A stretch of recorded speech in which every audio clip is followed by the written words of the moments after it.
The Aurelia Museum of Art and History is located on the traditional territory of the Anishinaabe. The Anishinaabe include the Ojibwe, Ottawa, and Potawatomi nations, collectively known as the Three Fires Confederacy. We respect and observe the long and enduring presence of Indigenous peoples, First Nations, Métis, and Inuit on this land. Their teachings and stewardship, culture, and way of life have shaped our city's unique identity.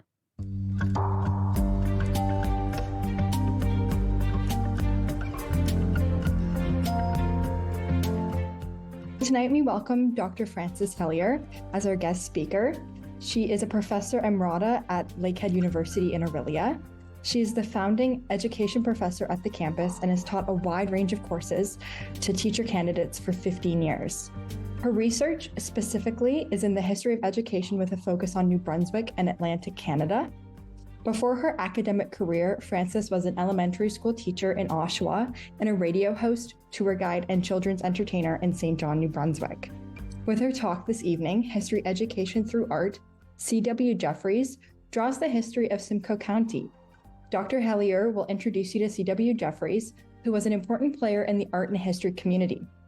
Jefferys is best known as an illustrator of textbooks. These illustrations tell us a great deal about Simcoe County's past. Dr. Helyar's discussion about C.W. Jefferys' work focuses on his drawings depicting Simcoe County history, while also providing a fascinating glimpse into the representation of Canada's past in the early 20th century textbooks.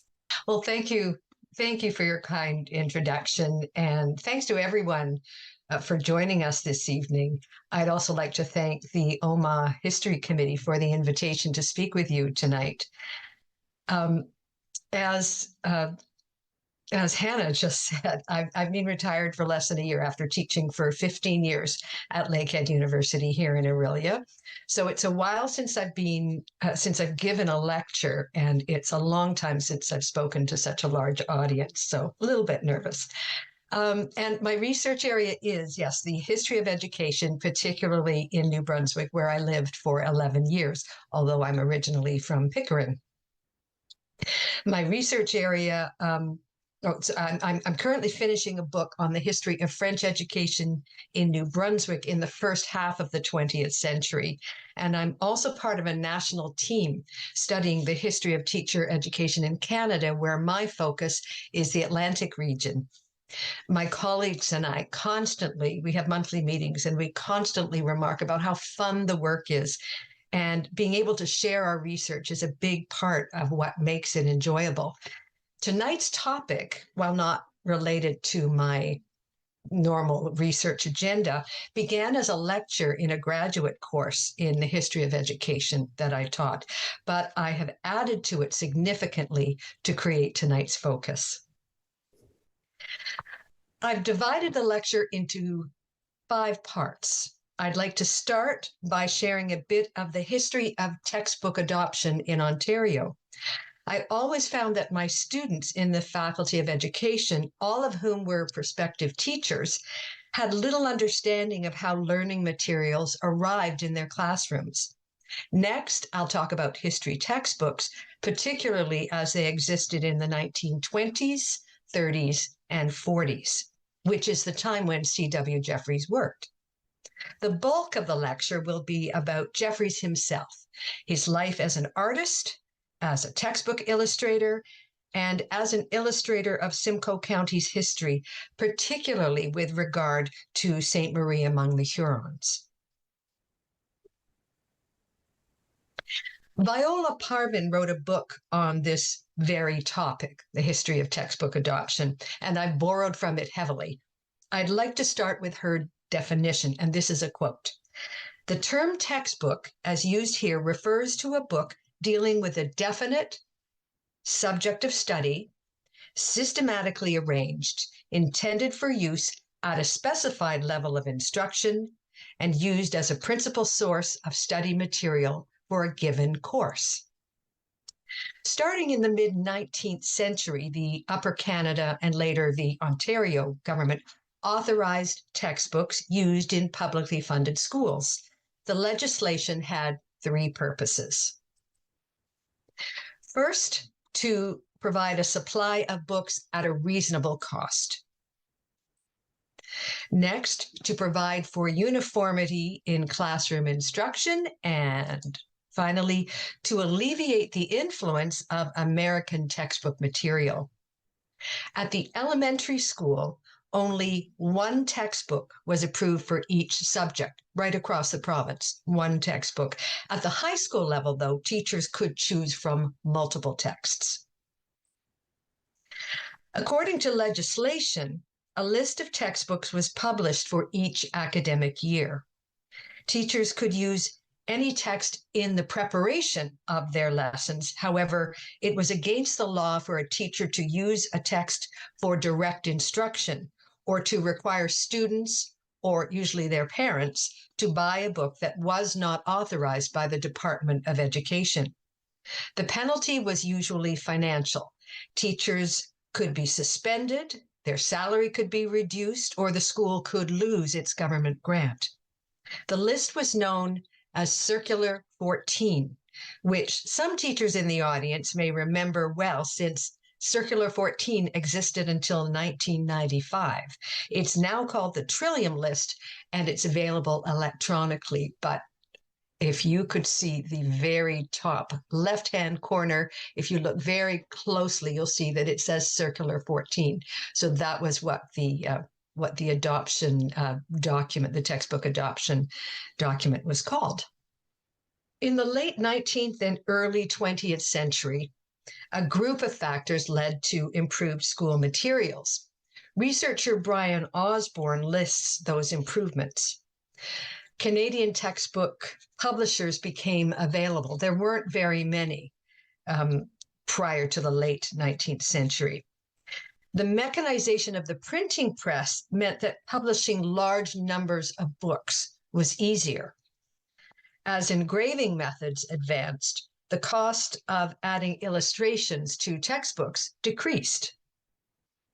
As well, the art of lithography developed, and that allowed the production of maps, charts, and pictures in books where previously there was only text. Photography was invented. The 19th century idea of materialism became prominent, which says that history is centered on human activity, including labor, and the institutions created, reproduced, or destroyed by that activity. Honestly, I had to look that definition up because I don't study 19th century materialism. The last two factors: increased literacy. By the late 19th century, more people than ever could read. And finally, there was greater affluence than there had been. There was less poverty. Viola Parvin wrote, and I've shared the entire quote with you, "By some people, the textbook is considered indispensable and of equal importance with the teacher. By others, it is looked upon as unimportant, as an impediment to learning, or as a crutch for the poor teacher. Between these two extremes is the viewpoint which recognizes the textbook as an important tool for the teacher and is one of the chief sources of indirect experience available to the pupil." This quote spoke to me because I was one of those poor teachers in the first year of my teaching career who needed a crutch, and that textbook was invaluable. Ontario governments continually amended their procedures for deciding which textbooks to use. For example, a government-appointed commission in 1907 had suggestions about how to produce textbooks for schools.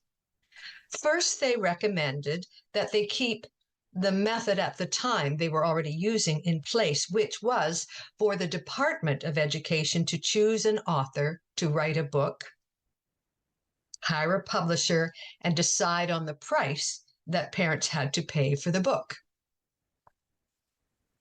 Second, the department could prepare its own textbooks. This would cost a lot, and they'd have to convince other provinces to use the same textbook to save money. However, the British North America Act made education a provincial, not a national responsibility. So getting that kind of cooperation between the provinces was unlikely. The third option was for authors and publishers to work with the provinces to create textbooks. This would be a competitive process, providing greater incentive to produce quality books at a reasonable price. And this is the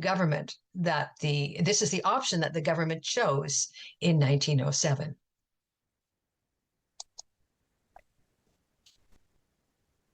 I'd like to take a few minutes now to very briefly touch on history textbooks. History has always been a school subject in Ontario, although the reason for its inclusion in the curriculum shifts over time. Penny Clark writes about the purpose of history education. One is to teach history, which is one of the liberal arts, and it's a traditional discipline. Another purpose is to create good citizens. Another is to build national identity and loyalty to country.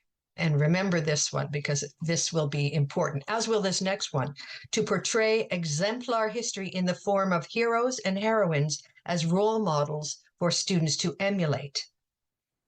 And then in the 1920s and 1930s, during the progressive era, to nurture the whole child, although I would not say that Jefferys was part of that way of thinking. I did want to point out before I move on, you'll note that at times when I'm quoting directly, I'll include in the bottom right-hand corner in parentheses a name, usually a page number and a year. And that is my reference to give you a sense of who the source is for each of these direct quotes. And at the end of my slideshow, I have a reference list where you'll see Clark is listed with all the details about the publisher or the academic journal that these quotes can be found in. So that's a habit, but I did want to point that out because I know that often my students didn't know why that information was there. In the 1920s, Canada had a number of publishers who published textbooks, but the three major publishers were McClelland and Stewart, Macmillan of Canada, and the Ryerson Press. Of the three, Ryerson was the prominent publisher of history textbooks. The publisher of Ryerson Press, Lorne Pierce, according to his biographer, was, quote, convinced that Ryerson publications must be concerned with higher values, morality, and patriotism, and that they ought to stimulate national cohesion and inspiration. Lorne Pierce began working for Ryerson Press in 1920. According to his biographer, during his career, he, quote, acted on the basis of mid-20th century conceptions of nation, gender, ethnicity, and class, ones that exalted a Protestant male construct of nation, which valorized French-English entente and immigrant assimilation to a precisely defined national ideal. Lorne Pierce was a man of his time. That sentence is mine. George Wrong, and I can never get over his name, but George Wrong was a professor of history at the University of Toronto, a historian and a prolific writer, well known on the Canadian literary scene. He wrote a history textbook published by Ryerson in 1921. Lorne Pierce continued to publish the book over the years in an expanded form. And here is where we first meet the artist, C.W. Jefferys. Pictured here is a note from the textbook, The Public School History of Canada, by author George Wrong. And you'll see that he writes, the author cherishes the hope that this little volume will make clear and interesting the story of Canada. The illustrations by Mr. C.W. Jefferys will, he is certain, further the same end. And here are a couple of illustrations by Jefferys.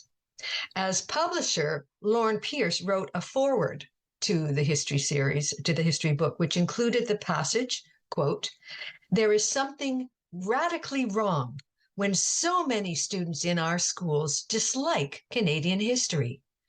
There is sufficient romantic interest in the story of our nation to make such a state of affairs unwarrantable.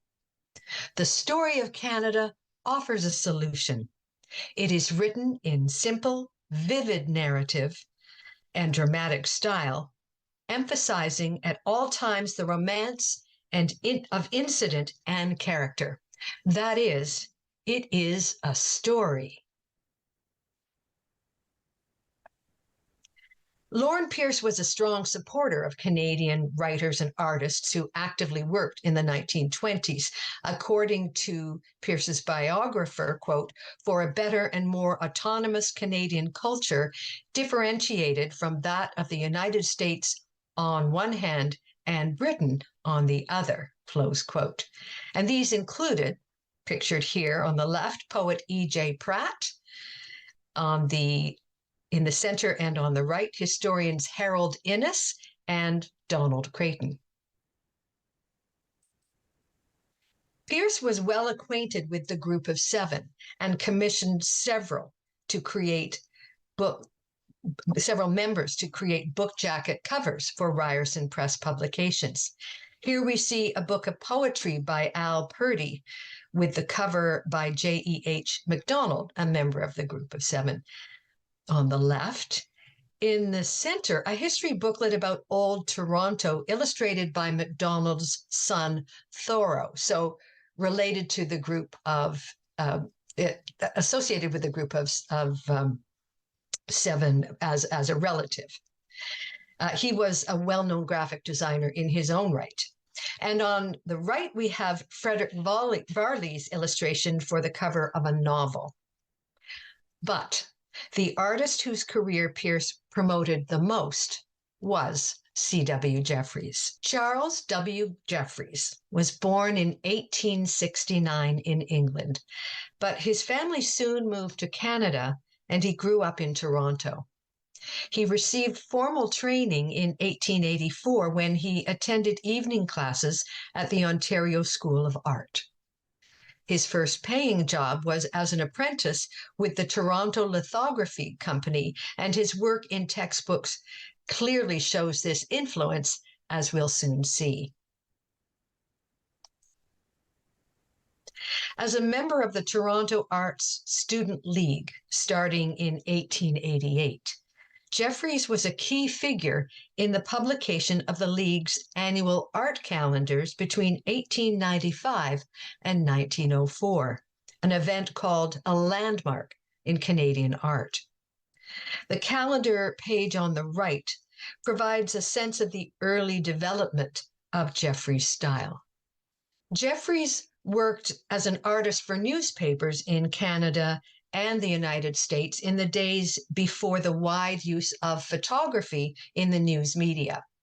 He spent 8 years from 1892 to 1900 as an illustrator for the New York Herald newspaper, and then he returned to Canada.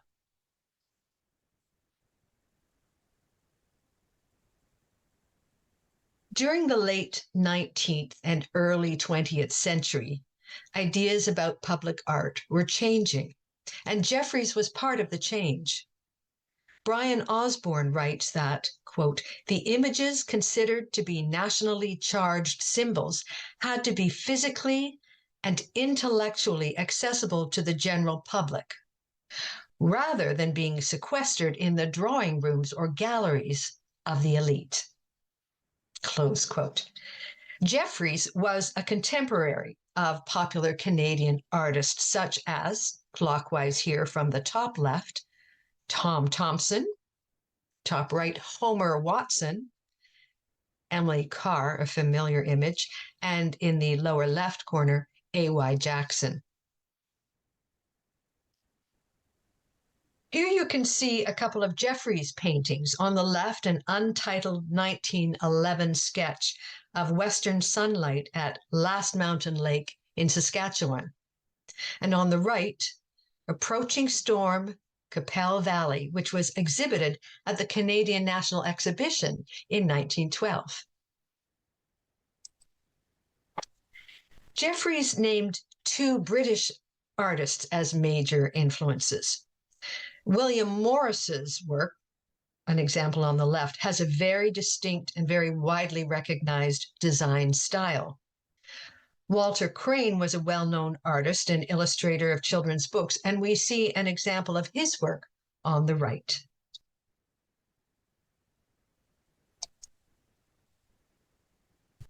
One of Jefferys' major commissions on his return to Canada was to illustrate Uncle Jim's Canadian nursery rhymes for family and kindergarten use.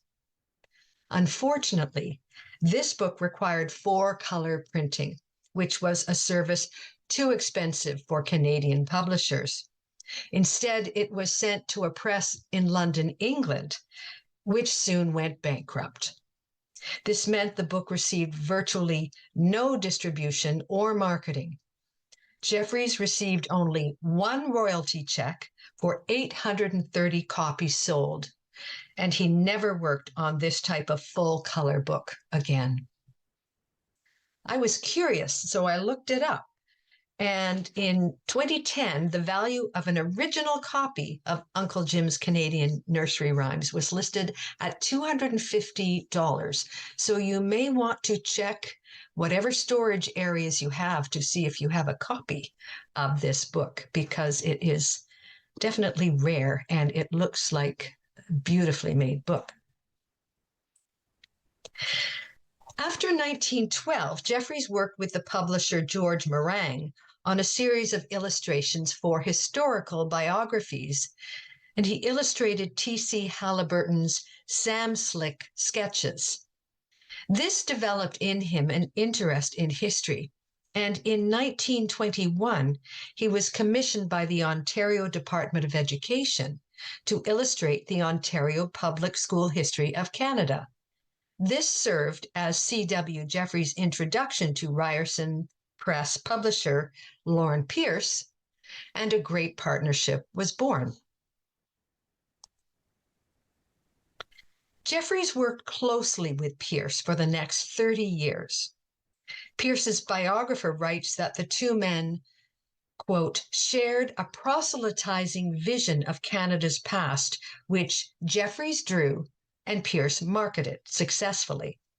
She continues, Jefferys' textbook illustrations, as well as the Ryerson volumes devoted exclusively to his historical depictions, offered tens of thousands of Canadian readers, particularly school children, a romantic, epic, and Whiggish vision of Canadian history, the incarnation of a nationalist ideology shared by author and publisher.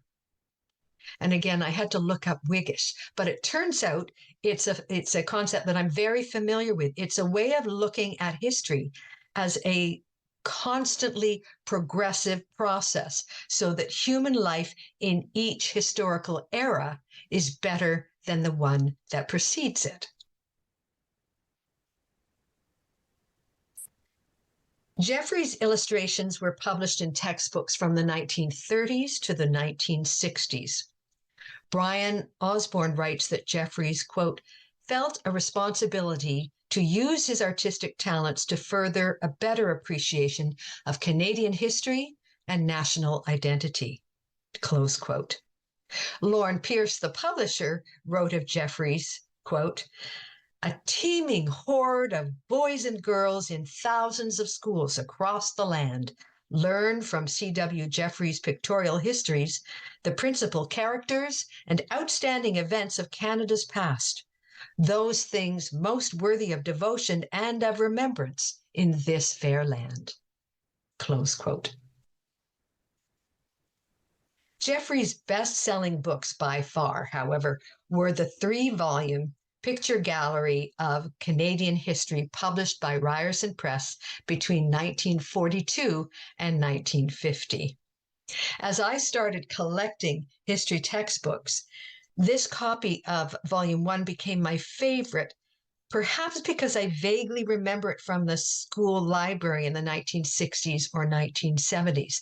And I was talking to my three brothers about this talk I'm giving tonight. And my oldest brother said, without having seen this, he said, yes, I remember those books with those drawings. Jefferys' drawings were very memorable to us as children.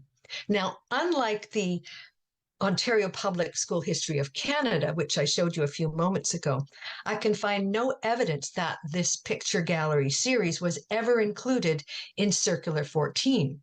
So these were not books that every child would use in their classroom, but there may be a copy in the classroom, and they could be found in school libraries. And as I look at my personal copy, it doesn't look very exciting from the outside. So I was surprised when I discovered that when originally published, at one point, the book jackets for the series created a very colorful contrast. And then, of course, when I opened my copy of the book that doesn't have these wonderful color jackets, the contents of the book were immediately recognizable as Jefferys' illustrations. Brian Osborne notes that Jefferys had, quote, a distinctive methodology of historical drawing. Factual drawings were accompanied by a large selection from the imaginative pictures of episodes and phases of Canada's history, which the author had made during the last 40 years. Jefferys would stress that all of these are based on authentic historical material, close quote.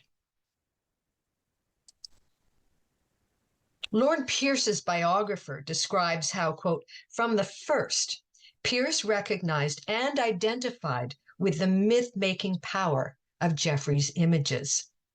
He commissioned Jefferys' art not just for his painstaking research into the material history of the scenes depicted, but above all for the epic and dramatic power which gave visual and visionary unity to a variety of Ryerson's publications, many of them aimed at children. Jefferys was also a prolific writer, and he often wrote about his historical thinking. He said, quote, the history of a country is not to be read only in its written or printed records. These, while of the greatest value and importance, do not tell us all that we desire to know. Old buildings, early furniture, tools, vehicles, weapons and clothing, contemporary pictures of people, places, and events must be examined to fill out the story. Elsewhere, Jefferys wrote, quote, opinions regarding the value of imaginative pictures inevitably will differ, but it may be claimed that they serve as a useful, if minor, purpose in arousing popular interest in historical subjects. In any case, we shall continue to have them with us, as we shall have historical novels, historical moving pictures, and popular biographies.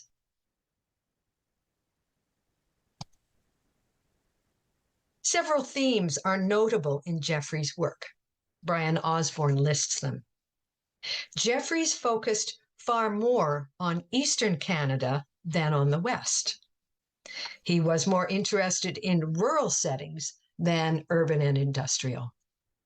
He depicted French and Indigenous themes as well as missionaries and explorers, war, conflict, and the military. In contrast to other illustrators of his time, Osborne writes that Jefferys, quote, cannot be faulted in his sensitive awareness of the role of three constituencies often neglected in traditional history: the native peoples, the ordinary people, and women. These are given pride of place, close quote. Indeed, Osborne notes that, quote, Jefferys always referred to the significant role of his work in developing the minds of young boys and girls of Canada, and clearly he recognized the importance of the presence of female images for both genders. The 3 volumes of the Picture Gallery of Canadian History were bestsellers, with 6 printings by over 30 years. According to a history of children's illustrated books and publishing, Jefferys' drawings, quote, encouraged several generations of Canadian children to visualize Canadian history as a dramatic and romantic epic in which explorers and settlers inscribed a series of firsts upon an empty landscape. These images powerfully encouraged the reader to construct a seamless meta-narrative of progress that transformed the wilderness of New France into a civilized settler space.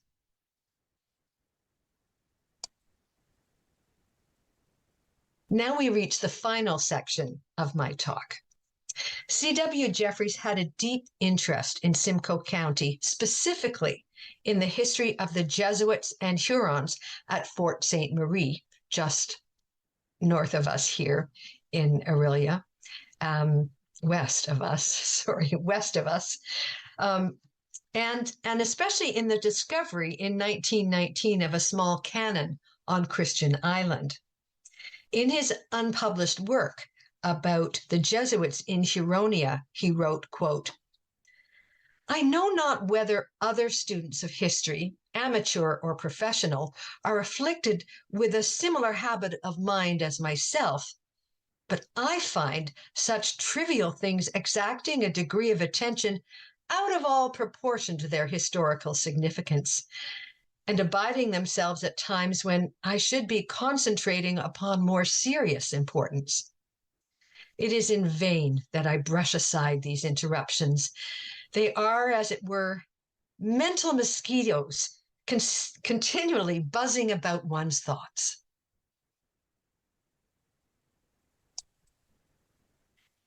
Jefferys' Picture Gallery of Canadian History contains several images of Simcoe County locations. The 2 drawings here are based upon the drawings of others, and this is one way that, as Jefferys mentioned, that he drew, from which he drew his subjects. He would look at earlier renderings of historical places or historical items. So the top image is based of Fort Ste. Marie is based on a drawing by Father E.J. Devine, and the lower one, the ruins of St. Marie, from a sketch by Father Felix Martin.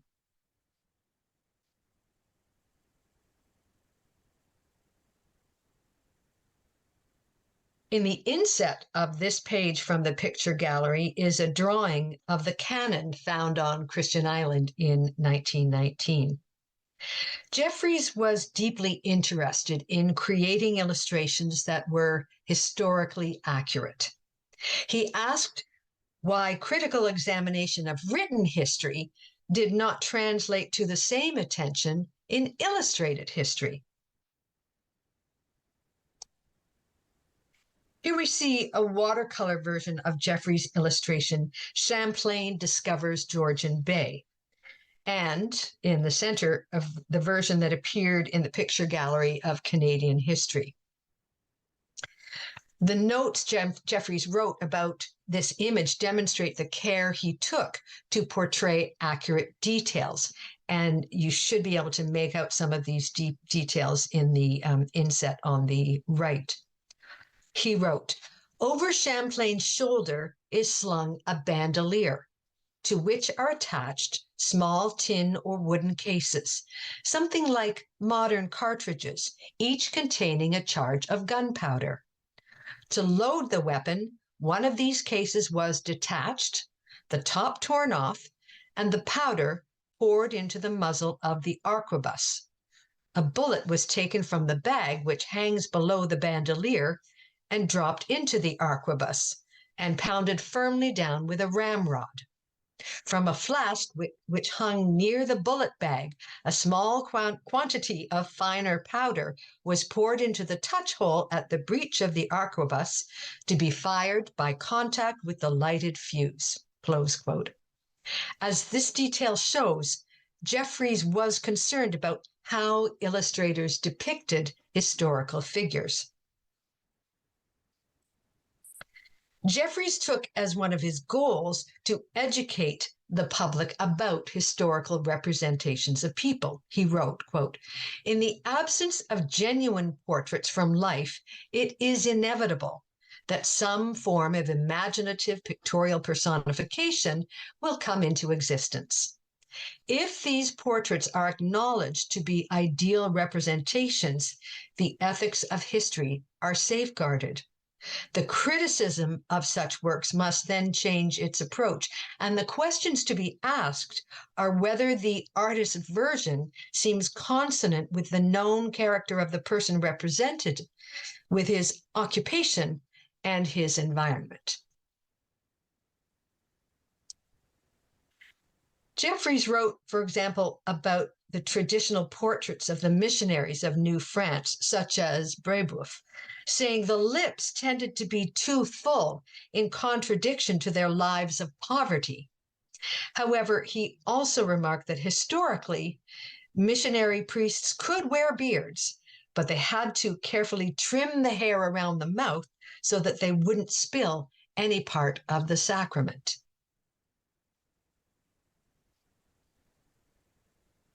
While Jefferys admired the work of 19th century Canadian painter Paul Kane, shown here, he used Kane's painting Assiniboine Hunting Buffalo to provide a critique of historical drawing.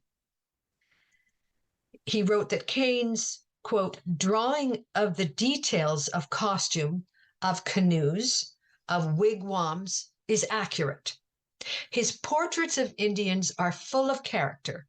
They are ethnological documents of great value. But his observation of Indian characteristics seems to stop at the neck. When he depicts the full-length figure, the pose, the action, the physical characteristics all remind us of the antique. The Indian chief suggests the statue of Apollo Belvedere, beau ideal of the mid-19th century connoisseur. His horses are not Indian ponies, pintos, or cayuses, but Arab steeds, careering with the outspread legs of the racehorse of the sporting prince of the period. For the buffalo, he had no precedent, and consequently, he gives us some real construction and character to the animal, but its gallop is the same conventional ventre-à-terre." Coming back to Simcoe County, Jefferys' depiction of Samuel de Champlain, in his mind, responds to critiques of the way the explorer was usually shown as a smug-faced man. Jefferys writes that George Wrong, while preparing his Ontario Public School History of Canada, rejected such a depiction, saying, "The man with that face never discovered anything." I was very interested to read that Jefferys is very critical, especially of the way Champlain was portrayed in the statue at Orillia. He writes, quote, "It represents him wearing breastplate and heavy boots reaching above the knee. Doubtless he wore boots on shipboard and on horseback in France, but certainly a seasoned voyager like Champlain never stepped into a birch bark canoe or climbed a slippery Georgian Bay rock with such footgear. It is particularly unfortunate that a monument which commemorates his explorations in the interior of Ontario should be marred by so glaring an incongruity. It spoils what is otherwise a capable and satisfactory work, albeit perhaps somewhat lacking in the vigor and simplicity which we associate with the father of New France." Close quote. I provided you with a lot of information this evening. I hope that the context of the textbook adoption process and the brief look at history textbooks were an effective springboard into a look at C.W. Jefferys' career as an historical illustrator. Jefferys' influence was strong for over 30 years. His interpretations of Canadian history were familiar to 3 generations of children. Historians have called him, quote, the dominant visual myth maker of Canada's past, close quote. One critic wrote, quote, Jefferys' images construct a heroic Canada where the so-called noble savage has given way to a nation founded by intrepid explorers and developed by resilient French, loyalist, and prairie settlers in stirring succession. In his own words, Jefferys wrote that he had, quote, realized that yesterday was as alive as today, and that the accurate and intensive observation of how many people acted now and here was the best way to understand how they acted in the past. While Jefferys is not so well known today, I hope that you might continue to seek out his drawings and the books in which they were published. Most of all, I hope that we can recognize that although we may agree with Jefferys' ideas about art and history, or we may find fault with some of the things he drew or the thoughts he expressed in writing, C.W. Jefferys' work provides strong evidence of how Canadians thought about history and history education in the 1920s and 1930s. I mentioned earlier sources. Here is a list of the primary sources I used for this lecture, and I particularly want to draw your attention to cwjefferys.ca. This is a website that was created and is curated by Jefferys' grandson. And here are the secondary sources that I used to build this lecture.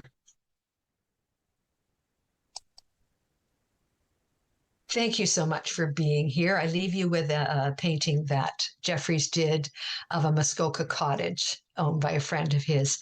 I do welcome your questions and comments, and I've provided my email here. Thank you, Dr. Frances Helyar. That was wonderful. So we're going to take this time to open it up for questions. So if you have any, you can just write them in the Q&A or the chat below. So we'll get started. Looks like we already have a question. Someone asked, do you mind showing the first slide? Of CW, I would love to. Yeah. I'm really curious to know if anybody in the audience remembers seeing C.W. Jefferys' books. Someone did comment saying, I'm surprised at how many illustrations I recognized from my days at St. Marie. Ah, yes. Yes. Now, Monica, there you are, Monica. Okay, I will send this right away. Someone also says, I have one of these books. Oh, which volume do you have? I'm very curious. And again, many others. Trish did write as well that I do recognize some of the illustrations. Oh, Anthony Allen is here, the youngest grandson of C.W. Jefferys and the digital curator of the website you mentioned. Oh, I'm a little starstruck. Okay, let's see. Yes, it should be noted that one of the problematic details was the portrayal of natives as predominantly shirtless. Yes. And Ron says, I thought that Cop Clark was also a publishing house used for Canadian history in the first quarter of the 20th century. Yes, yes, absolutely, as was Cop Clark, Meringue, as I mentioned. But because I was dealing with Ryerson, I included the 2 other major publishers, just to give an idea of that Ryerson was one of these big publishers that didn't just publish textbooks, but published a lot of different things. So you're absolutely right. Cop Clark, we probably all remember, well, those of us who are old enough remember Cop Clark books in our classrooms. Anthony, oh, thank you, Anthony, for your generosity. That's very much appreciated. Are we getting back oh, there's the picture, yes. That's the picture as it's cropped in the, on the slide, but it is available. I'm not sure, Anthony, if I found it from your website or if I found it from the Ontario Archives, but it's a beautiful, it's a beautiful photograph. What year was this picture taken? I believe I have that information. I'm just never sure how to, let's see if I can. I think it was around 1912. Oh, the picture is on the website. Thank you, Aunt Catherine and Betsy. So Aunt Catherine is Aunt Catherine. Aunt Catherine is the oldest, and then the baby is Betsy. Thank you so much. It's just a wonderful. My interest in these 3 books in volume 1, which also had some filler illustrations by, oh, I missed that is that the chat? T.W. McLean, who is also a friend of many of the, yes, so T.W. McLean. I'm not familiar with T.W. McLean, but thank you for pointing that out. These textbook illustrations are really, textbooks are fascinating, absolutely fascinating. Can I ask you a question? Of course. Yeah. What drew you to, the history of, I guess, textbooks? Textbooks? Yeah. In 25 words or less, I'll tell you the story of my master's thesis. Go for it. Oh, Anthony says C.W. Jefferys had 5 girls, because we were last week, I was discussing with somebody why his what we would, I guess, call progressive attitude toward women. It could be that the fact that he had 5 daughters would definitely have an impact on the way he portrayed women. How I became interested in textbooks was I was doing my master's at UNB in Fredericton, and I wanted to write a history of education in New Brunswick in the 20th century, because there is a wonderful history of education in New Brunswick up to 1900. So I thought, well, I'll fill in that gap. And I very soon realized that you can't write a history of an entire century of education in a master's thesis, which is about 100, 120 pages long. And as I was doing the research, I was going through the chief superintendent's correspondence. When I got up to 1920, this textbook kept coming up, Meyer's General History. And what I discovered was in 1920, as often happened, the World History textbook, which was used in all of New Brunswick schools, a new edition was published. It was published in Boston and it was sent to New Brunswick, but because of their distribution method, it went straight to the booksellers and not to the Central Board of Education. So this edition went to all these books, small booksellers, and parents bought them. And a returned serviceman about 6 months later was looking at one of these books and realized that the chapter about World War I, this was 1920, so World War I was very fresh in everybody's mind. The chapter about World War I did not mention Canada at all. So he wrote a letter to the editor, and it became a 6-month controversy, at the end of which they had to remove all the textbooks, not just the offending textbooks, but all the textbooks written by this particular American author. And the board tried to choose a replacement textbook that would be acceptable to all, in particular to the Roman Catholic bishop, because for historical reasons, the Roman Catholic bishop had a veto over which textbooks were chosen. He felt that all the proposed textbooks were too anti-pope, And so the Board of Education had to change the curriculum so that it started at ancient history, ancient Greece, ancient Rome, up to the birth of Christ, and then picked up again with the history of Britain and Canada. And that remained so for 18 months until the American author rewrote his textbook with a paragraph in the chapter about World War I, talking about how fantastic Canada was. That was my master's and my doctoral, my doctoral dissertation. It's absolutely fascinating, and these stories are everywhere in the archives. So this is why my colleagues and I we love what we do so much. Awesome. It looks like Donna asks, the watercolor paintings he did were much like the group of 7 works from the same time. I wonder if he knew any of them. Yes, he did. That's from the research. I think they traveled in the same circles, and it seems to me he was asked to become a member at one point. I think I'm remembering that correctly, but he did not become a member. Interesting. But he was most definitely, he knew them, he knew their work, and he was influenced by them. Is there any more? Here's Anthony. He was a great friend of all the group, but especially J.E.H. MacDonald. He was invited to join, but was quite consumed by his historical work. My mother said he felt that they were a bit too constrained in their techniques. Interesting. That actually that to me that fits what I understand about Jefferys. Mm-hmm.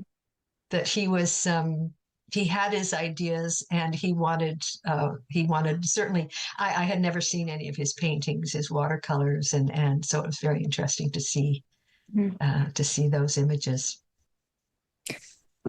Just waiting on some more questions. Aunt Catherine spent time with the MacDonalds and claims to have seen. What did she see? The pressure's on for Anthony to finish his. Thoreau MacDonald, who was MacDonald's son, Thoreau, was named after Henry David Thoreau. Mm-hmm. Had seen Tangled Garden on an easel. So yeah, that's a very well-known MacDonald painting. I believe there was. Here we go. Do you ever see evidence of the art having long-term influence over the reinterpretation or representation of the history textbook as they evolve? I haven't made thank you, Linda, for that question. I haven't made as much of a study of newer textbooks, although I do have some. I have Ontario, a good collection of Ontario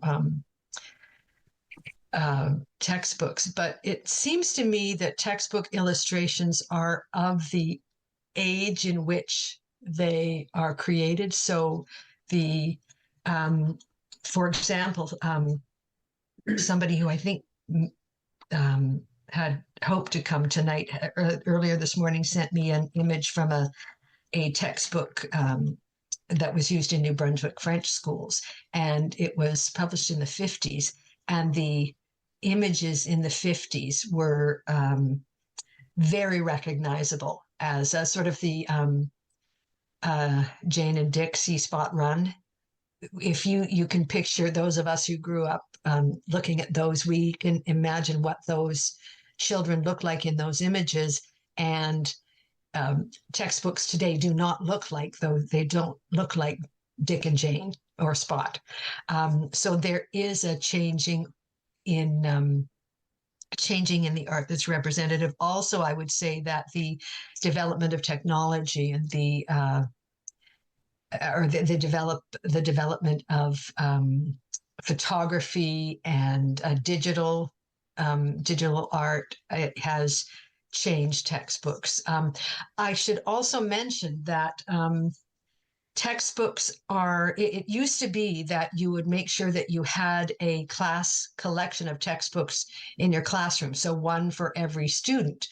But historically, textbooks were textbook publishers would change their, there'd be a new edition regularly. And this certainly happens at the post-secondary level. Almost every year, there's a revised edition, which means that your students who bought the textbook last year can't sell it to somebody this year because we're using a new edition. So that the kind of change means that with the expense, it's less common to see a whole class set of textbooks. There are the use of smart boards and other technology, iPads and so on, mean that children you don't have to have that set of textbooks, which environmentally, I've got a classroom set of New Brunswick textbooks in my garage, and I don't know how to dispose of them because, I don't want to, I'm just not sure what to do with them. And I know that they were discarded at a school in New Brunswick, and I've tried to find people in New Brunswick who would want a classroom set of that particular textbook. But in terms of the design and the images, I think if you look at it over time, the production techniques change, and history things are discovered, and so images change. But certainly the Whiggish, the idea of history as progress, is questioned today, and I think that has made its way into some of the images that children see today. Good evening, everyone, and thank you so much for your attendance tonight and your ongoing support of the OMAH Speaker Series.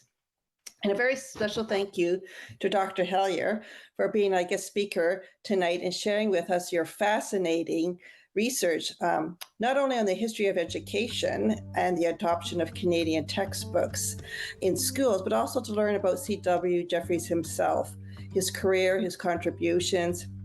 He was clearly a very talented man, very progressive man who used his artistic talents to create and include in Canadian textbooks those I like the term pictorial histories that you use. He does a lovely job of capturing that. And also our local history here in Simcoe County was also very fascinating as well. So thank you so much for sharing that and being with us here tonight. Be sure to join us on May 15th at 7 p.m. via Zoom, where our next speaker, Dave Dawson, will present Evolution, the Packet's Death Spawns Birth of the Digital Newspaper. The Orillia Packet and Times, published in Orillia since 1870, was an important part of the fabric of our community. Citizens depended on the Packet to keep them abreast of what was happening locally. Imagine the outrage and disappointment when, with no notice to staff or the community, after 144 years of faithful service, the Packet shut its doors on November 25th, 2017. Dave will speak on the relationship of the Packet to our community, its foundational importance to good journalism, and the growth of Orillia Matters.